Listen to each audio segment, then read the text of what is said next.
All right, so welcome to the perspective seminar. Welcome to this class, and this is step 5.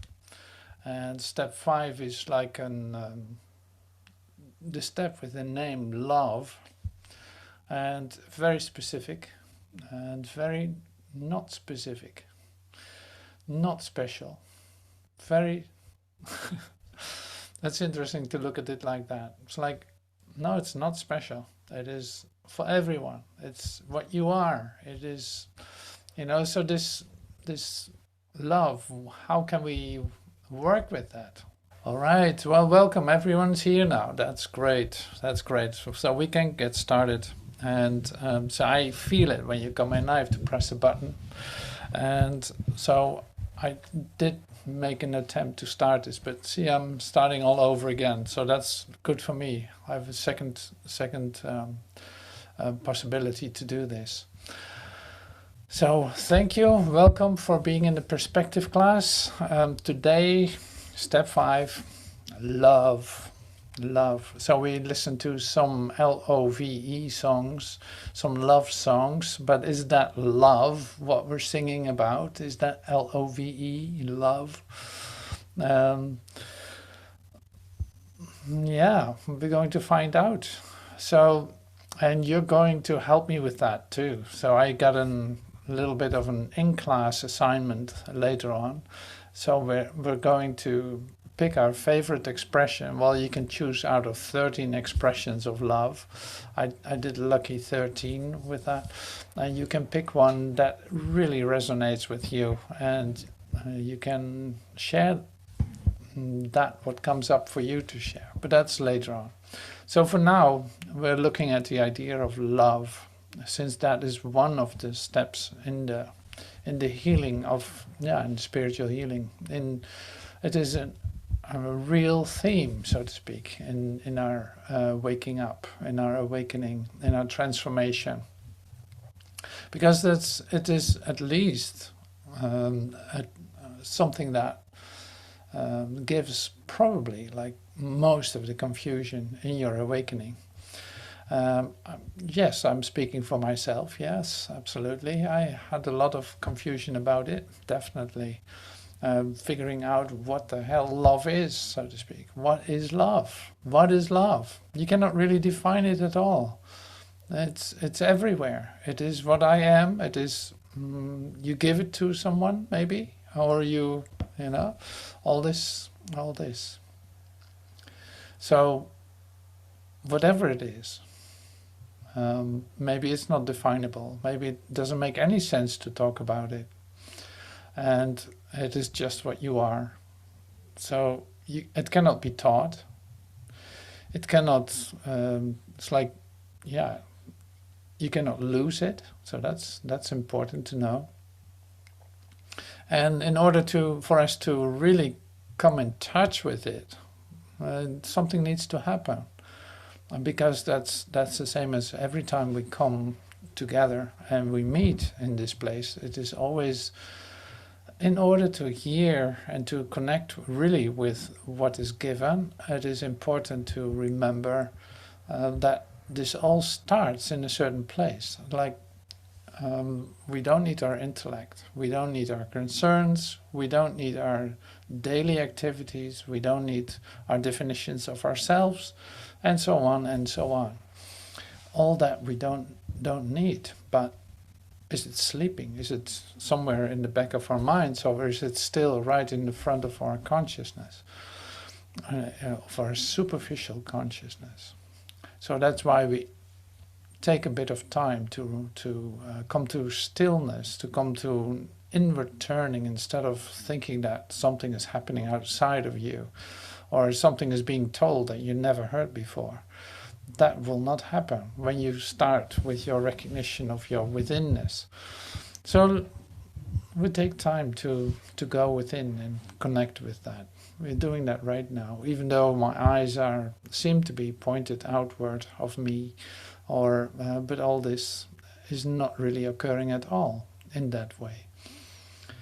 So it doesn't matter. I can close my eyes too, but then I'm just as much going inward as when I open my eyes, because I'm not letting myself be tempted to think that anything is going on outside myself. So and yes, do that with me. Like, okay, here's nothing going on. All the perception is not a fact, it's not a reality at all. It's just a temporary reflection. It's a hologram I'm staring at. It's a hologram of my own making. So it has nothing to do with love either. Okay, so it's outside myself, what appears to be outside myself, it's a hologram reflecting my ideas. That's all that's happening. So I cannot expect anything from that. I can take something and make it real for myself, but then I'm the only one really believing in it. So that doesn't make a lot of sense either. So it has no reality by itself. I have to give it meaning, I have to give it value in order for it to be something. But if I don't do that, it just dissolves. Well, this is exactly the action that we want right now. Letting go of all these ideas and not taking one, validating it, making it real in our minds. You know very well that if you let go of it, that it will be gone. And that it might come back, sure, but then still waiting for your confirmation to be validated or identified with, or yeah. So we don't do that now. So our mind becomes still actually and spacious, and we relax right into the space that suddenly is available. And I always say then, okay, so focus on your breath, really, because it's like that will bring it closer to you, to your idea about yourself, thinking you're this, but it really helps to become present. And so you breathe in through your nose and breathe out through your mouth, and just do that regularly, deeply into your belly. And there goes your attention. So at least now it's focused on your breath instead of your thoughts and your great ideas and your ways of fixing the world or whatever, making a better world for yourself. Or so you go within, and this breathing just continues to be gentle and deep. And then, since you're focusing on this, your mind expands a little bit already. It's like, oh yeah, here's some light too. That feels so much better. It's great. Yes, so great, so great.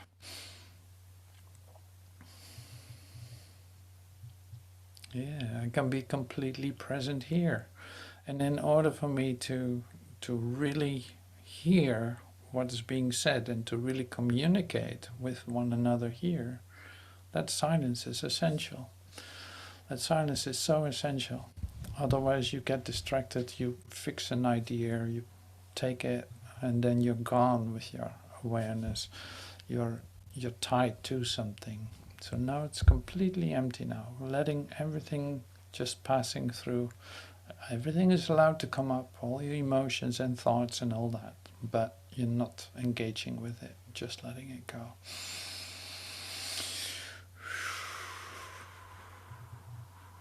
So this is not like a magical ceremony or so, not at all.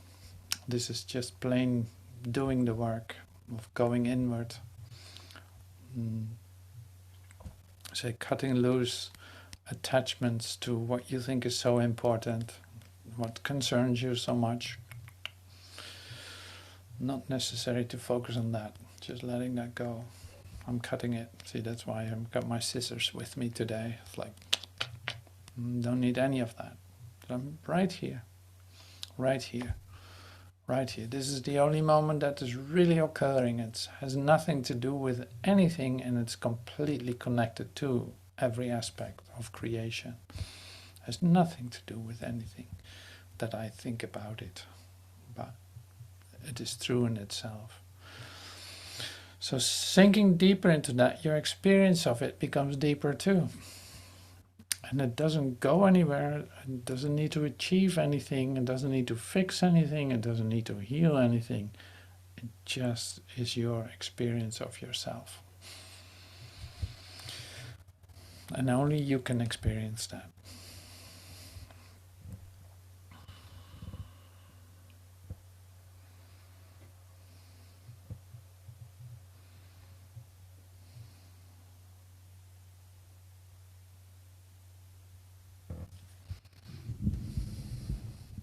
And so by you experiencing it,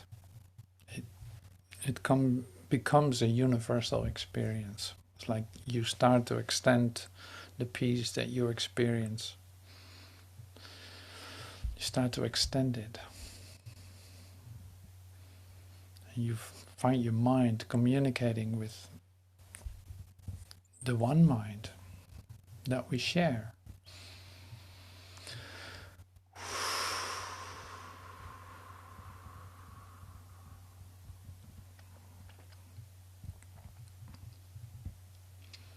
See, if you don't get here, so to speak, where we are now, if you don't get here, it doesn't make a lot of sense to close your eyes to meditate. You know, it's like, no, there's some kind of an active letting go. It's like an active prayer, really. It's like you actively sink into this, letting everything go, in order to become open to communicate.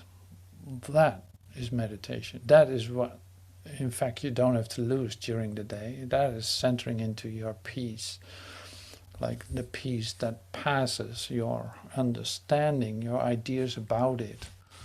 You know, so that's really important to have that clear, because then you don't need the other blah blah to support you and have these great ideas about how to deal with your life and fixing your problems. No, centering into this peace that passes understanding, that is everything, you know what to do. And you have patience enough to wait for the answer, because you're not letting yourself be distracted by anything that appears to be outside yourself, which is nothing but a reflection in your hologram. But yeah, you don't do anything with that. You stay right here, not moving an inch. Like, stay right here. This is your center. This is happening in you. It's your center. You're, say, present now in this. So now, coming back to the place of love. Like, one statement could be like, love cannot be taught. So you cannot teach love. So what am I going to do now? If I think I can teach something, it would be everything that keeps you away from experiencing love. I could tell you some about that, but I just did that already. So it's like, love is an interesting idea if you look at it from a perspective of terminology. Like, love is not the word. Love is not what we think it is. And just like freedom, just like home, just like all these terms, because it actually represents the totality of you. So that is, it can be experienced. Totally, of course. Of course. It is what you are. You can experience yourself. So why are we not experiencing that all the time? Because we think we're something else. That's all.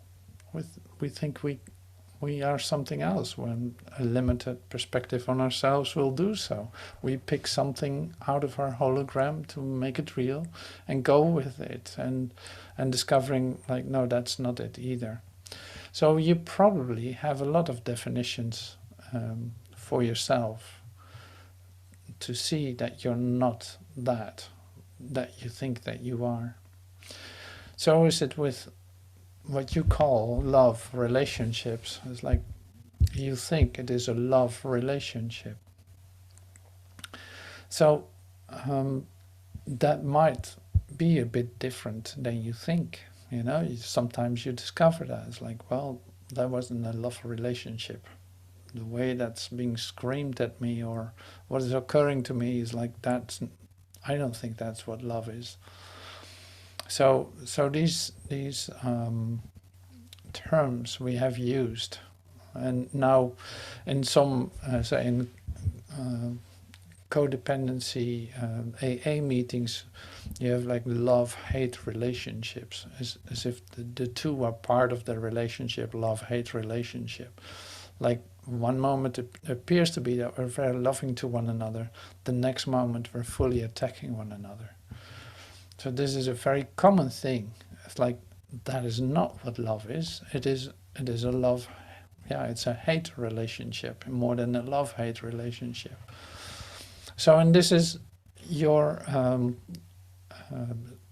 your way of making that work, your way of making love. We even have that term, we make love, as if that is a makeable thing, and it is not. So it's like, love knows no bodies. Love has nothing to do with bodies. There's no such thing as making love. Since love is everything that you are not making anything. You are not able to make love. That's an impossibility. It is not your task. It is not your function. Like, you cannot make love. Well, that was a term that you had in mind, and you focus a lot of attention to it too. Like, I speak for myself. Yeah, absolutely. That's amazing, isn't it? Like, that's not what love is. We cannot make love. I hope that isn't too big of a disappointment for you.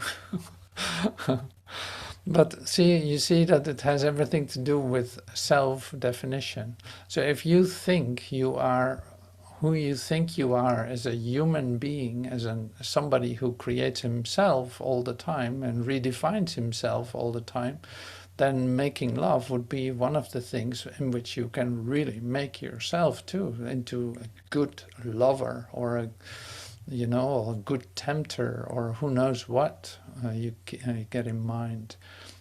So that fits in that scenario, in that package that comes with being a human, having a human frame of reference, thinking that is necessary to establish yourself as that what you are not.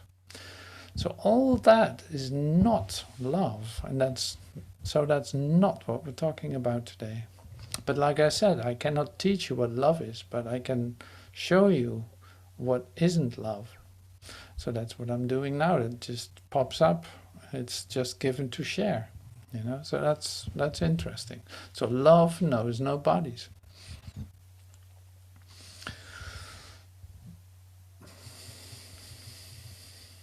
Okay, so what will the next part be then?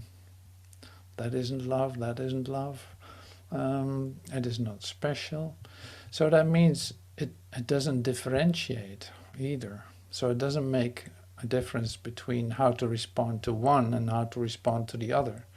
Like, I noticed from Joel, for instance, he said, like, anyone asking you in the street, for instance, to borrow money, whether that would be a friend or whether that would be somebody just from the street, you would give it just like a friend. Like, if you make the distinction between this one and that one, what are you doing? You're trying to, we're trying to, say, make something of ourselves. And I'm not saying that you should give your money away to everyone in the street. But I'm just saying, like, you differentiate naturally as a human being, you differentiate who are you giving what to, and with the ease of the ones that you think are close to you, and to give them instead of someone else would be also different. But that's all of your own making. So continuously there's a disruption or a distortion by self-identification to keep your image in place. And you call that love, or you give that, like, I'm really a giving person, I give to my family a lot, and I give this and I give that. And that's all great, that's all great. But that is very specific then. That is specified to your idea about yourself and not unconditional. So it is in that sense, and maybe this is another one of the statements, like in that sense it is love knows no limits, doesn't differentiate, it knows no limits, it has nothing to do with that. Love knows no limits. That's an unusual idea, isn't it? If I say that, like, you can completely lose yourself in the idea that love knows no limits. Like, how can that be safe if it doesn't have any limits? Really interesting.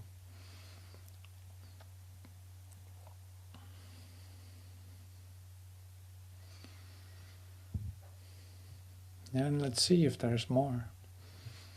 There must be one more.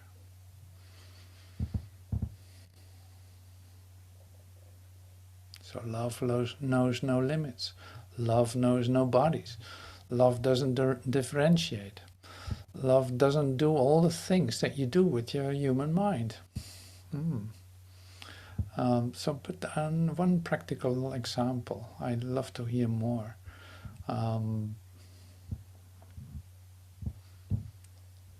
So what can that be?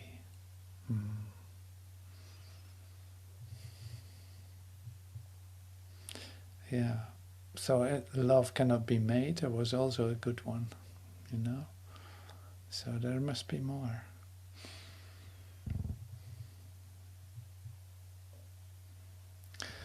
So here's your statement. Love is the way I walk in gratitude. That is another, say, statement, a beautiful line, like, love is the way I walk in gratitude. So that means if I don't differentiate, if I don't give in to perceiving lack and limitation and express my gratitude, my gratefulness, just like we said the other day, it's like my gratefulness. If I express that, if I am that, then I walk the path of love. So then this is a very, say, open way to live your life, to live and to extend yourself. It's a way of gratitude. Like, what am I grateful for? Everything. Like, I'm here, I'm open, I'm here, I'm walking my path, so to speak. I'm right here. I wait for the place inside myself where I feel that, my gratitude. In any situation that I am, I calm myself down to see it in a proper perspective, what is going on. And when I feel gratitude, when I feel that gratitude, I know that I'm walking the path of love, like I'm extending naturally.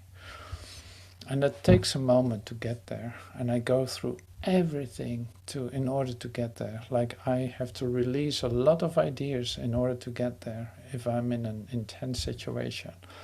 But it is the way to walk the path of love. Like, love is the way I walk in gratitude. I wait for that, to feel that. Not doing anything else, and up to the point that I feel that everything dissolves. It's almost like forgiveness, like the other steps that we did, forgiveness.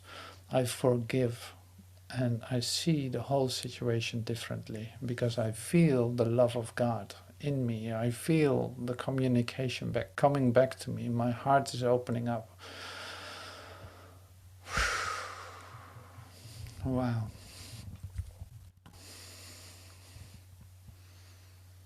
So that is the training that we do. It's sitting, in fact, not moving an inch, being completely present and falling into that gratitude, falling into the grace, if you want. It's like feeling the light.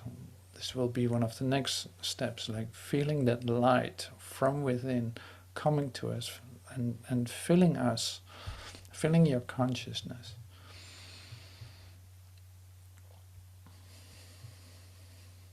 No matter where you are, no matter who you meet, no matter what you think about anything, you can end up in this place. You can come down to this moment, being completely present and feeling that, feeling the gratitude. Again, like, there it is. I missed it. I missed it. I really thought I was into something, and now everything opens up. I can say, like, falls apart. Everything opens up, and suddenly I can see that, say, a beautiful rose that arises in my consciousness, and I smell it. Like, that is so beautiful. That is so great. That's so lovely.